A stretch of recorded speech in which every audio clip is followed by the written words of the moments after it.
कवि दुष्यंत कुमार त्यागी समकालीन हिंदी कविता के एक ऐसे हस्ताक्षर हैं जिन्होंने कविता, गीति नाट्य, उपन्यास आदि सभी विधाओं पर लिखा है। उनकी गज़लों ने हिंदी गज़ल को नया आयाम दिया, उर्दू गज़लों को नया परिवेश और नई पहचान देते हुए उसे आम आदमी की संवेदना से जोड़ा। उनकी हर गज़ल आम आदमी की गज़ल बन गई है, जिसमें चित्रित है आम आदमी का संघर्ष, आम आदमी का जीवन दर्श, राजनीतिक विडंबनाएं और विसंगतियां। राजनीतिक क्षेत्र का जो भ्रष्टाचार है, प्रशासन तंत्र की जो संवेदनहीनता है, वही इसका स्वर है। दुष्यंत कुमार ने गज़ल को रूमानी तबीयत से निकालकर आम आदमी से जोड़ने का कार्य किया है। कवि दुष्यंत कुमार त्यागी का जन्म 1 सितंबर 1933 में वर्तमान में उत्तर प्रदेश स्थित बिजनौर जनपद की नजीमाबाद तहसील के अंतर्गत नांगल के निकट ग्राम नवादा में एक संपन्न त्यागी परिवार में हुआ था। उनके पिता श्री भगवत सहाय तथा माता श्रीमती राजकिशोरी थी। उनकी प्रारंभिक शिक्षा नहटौर जनपद बिजनौर में हुई। दुष्यंत कुमार ने हाई स्कूल की परीक्षा NSM इंटर कॉलेज चंदौसी जिला मुरादाबाद से उत्तीर्ण की थी।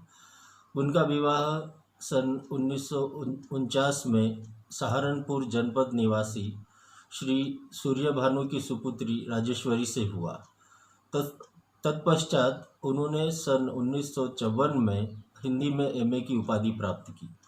सन 1958 में आकाशवाणी दिल्ली में पटकथा लेखक के रूप में कार्य करते हुए सहायक निर्देशक के पद पर उन्नत होकर सन 1960 में भोपाल आ गए।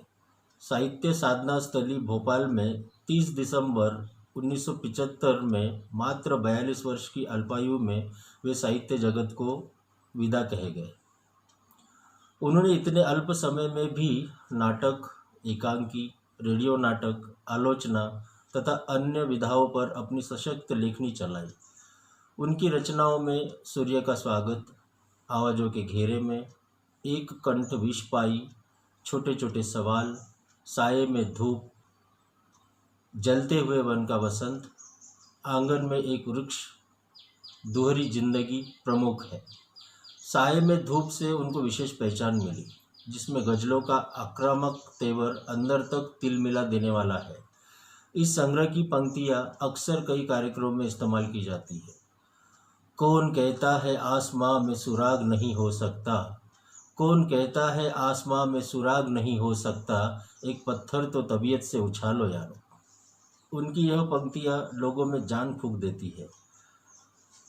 कवि दुष्यंत कुमार एक ऐसे रचनाकार रहे हैं जिन्होंने गज़ल को परंपरागत रोमानी भाविकता से बाहर लाकर आम आदमी से जोड़ने का कार्य किया है। वे आधुनिक हिंदी साहित्य के कवि थे और आमतौर पर उन्हें 20वीं शताब्दी के प्रमुख हिंदी कवियों में से एक के रूप में पहचाना जाता है। उनका प्रदेश साहित्य जगत में अमर रहेगा। स्वतंत्रोत्तर भारत में आम आदमी की पीड़ा, शासकों का दोहरा चारित्रिक पतन, देश की दुर्दशा को देखकर कवि चुप नहीं रहना चाहता है। उन्हीं के शब्दों में, मुझ में बसते हैं करोड़ों लोग, मुझ में बसते हैं करोड़ों लोग, चुप रही कैसे, हर गज़ल अब सल्तनत के नाम बयान है। मुझ में बसते हैं करोड़ों लोग, चुप रही कैसे, हर गज़ल अब सल्तनत के नाम बयान है। उनके सम्मान में तथा याद में भारतीय डाक विभाग ने सितंबर 2009 में दुष्यंत कुमार की छवि के साथ एक स्मारक डाक टिकट जारी किया है। उनको समर्पित एक संग्रहालय मध्य प्रदेश के भोपाल के टीटी नगर में भी मौजूद है। यह लेखक का अल्प सा परिचय। दुष्यंत कुमार जी की एक बहुत ही प्रसिद्ध गज़ल है, हो गई है पीर पर्वत सी पिघलनी चाहिए। हो गई है पीर पर्वत सी पिघलनी चाहिए, हो गई है पीर पर्वत सी पिघलनी चाहिए, इस हिमालय से कोई गंगा निकलनी चाहिए। आज यह दीवार पर्दों की तरह हिलने लगी, आज यह दीवार पर्दों की तरह हिलने लगी, शर्त लेकिन थी कि ये बुनियाद हिलनी चाहिए। हर सड़क पर, हर गली में, हर नगर, हर गांव में हर सड़क पर, हर गली में, हर नगर, हर गांव में हाथ लहराते हुए हर लाश चलनी चाहिए।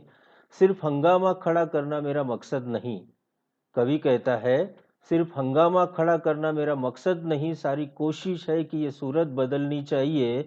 मेरे सीने में नहीं तो तेरे सीने में सही, मेरे सीने में नहीं तो तेरे सीने में सही। हो कहीं भी आग, लेकिन आग जलनी चाहिए। हो कहीं भी आग, लेकिन आग जलनी चाहिए।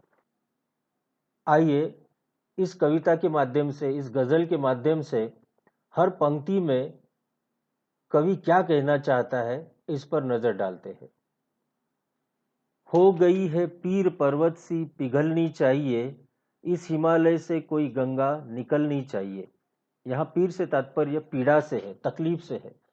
कवि दुष्यंत कुमार कहते हैं कि समाज में अब तो दुख, दर्द, पीड़ा हद से गुजर गई है। दुख के इस महापर्वत को अब पिघलना ही चाहिए। जैसे हिमालय से गंगा की धार निकली, वैसे दुख की कोई राह निकलनी चाहिए। कवि यहाँ पर परिवर्तन की, क्रांति की बात कर रहे हैं। समाज में बदलाव लाना चाहते हैं। आज यह दीवार पर्दों की तरह हिलने लगी, शर्त लेकिन थी कि यह बुनियाद हिलनी चाहिए। कवि कहते हैं कि आज यह जाति भेद, धर्म और शोषण की दीवार ऐसे हिल रही है, मानो खिड़कियों व दरवाजों के लगे हुए पर्दे हिल रहे हैं। वास्तव में होना यह है कि संपूर्ण बुनियाद ही हिल जाए, ताकि फिर से कुछ नया निर्माण किया जा सके। ऐसी शर्त रख रहे हैं कि परिवर्तन की चाह है, जिसमें धर्म, जाति, भेदभाव, शोषण, अत्याचार को जड़ से मिटाना चाहिए।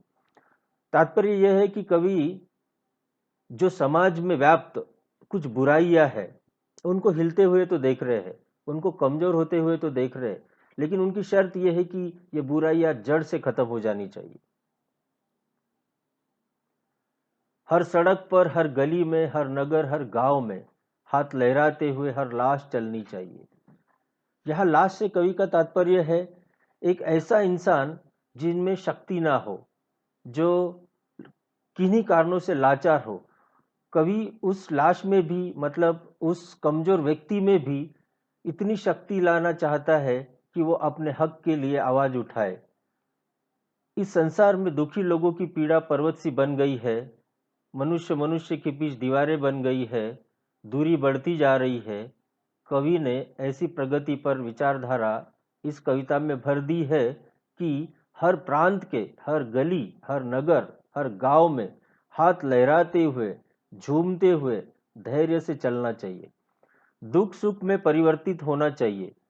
सचमुच देश में प्रगति तभी संभव है जब देश के सभी प्रांत, सभी वर्ग के लोग एकजुट होकर अपने अधिकारों के लिए संघर्ष करें। सिर्फ हंगामा खड़ा करना मेरा मकसद नहीं, सारी कोशिश है कि यह सूरत बदलनी चाहिए। समाज को यदि बदलना है तो केवल आवाज देने या घोषणा करने से कुछ नहीं होगा। कवि का अटूट विश्वास है कि सिर्फ हंगामा करना उनका उद्देश्य नहीं है, बल्कि पूरी कोशिश रहेगी कि सूरत ही बदल दी जाए। तात्पर्य यह है कि कोशिश करने वालों की कभी हार नहीं होती। उसके लिए जन जागृति अति आवश्यक है।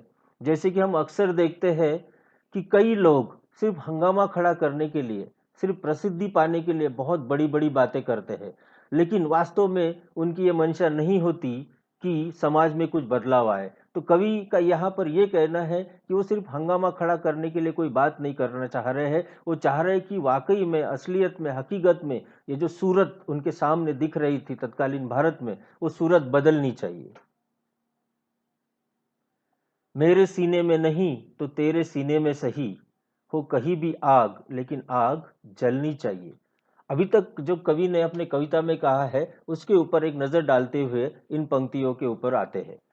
कवि कहते हैं कि देश की राजनीतिक व्यवस्था में चरम सीमा तक पहुंच चुके भ्रष्टाचार, अवसरवाद एवं कुशासन से तंग आ चुकी जनता को बदलाव के लिए तैयार हो जाना चाहिए। कवि जनता से बदलाव के लिए आह्वान करते हैं। वे कहते हैं, अगर व्यवस्था के प्रति आपके मन में आग है, गुस्सा है, तो उसे प्रकट कीजिए। परिवर्तन के लिए दूसरों का इंतजार नहीं करना चाहिए। अगर इतने पर भी कोई चुप बैठा है या उसे तकलीफ नहीं हो रही है, तो ऐसे में आपको भी चुप नहीं रह जाना चाहिए। आप आगे बढ़िए, लोग धीरे धीरे आपके पीछे आएंगे। देश की वर्तमान व्यवस्था को मूल से बदले बिना परिवर्तन संभव नहीं है, इसलिए आमूलचूल परिवर्तन के लिए कोशिश कीजिए। कवि ये कहना चाहता है कि हंगामा खड़ा करना मेरा मकसद नहीं है, ये सूरत जो है वो बदलनी चाहिए, और इसके लिए कहीं पर भी हो, किसी भी सीने में हो, किसी भी मस्तिष्क में हो, वो आग, वो सोच उभरनी चाहिए। इसीलिए वो कहते हैं कि मेरे सीने में नहीं तो तेरे सीने में सही, वो कहीं भी आग, लेकिन आग जलनी चाहिए, लेकिन आग जलनी चाहिए। धन्यवाद।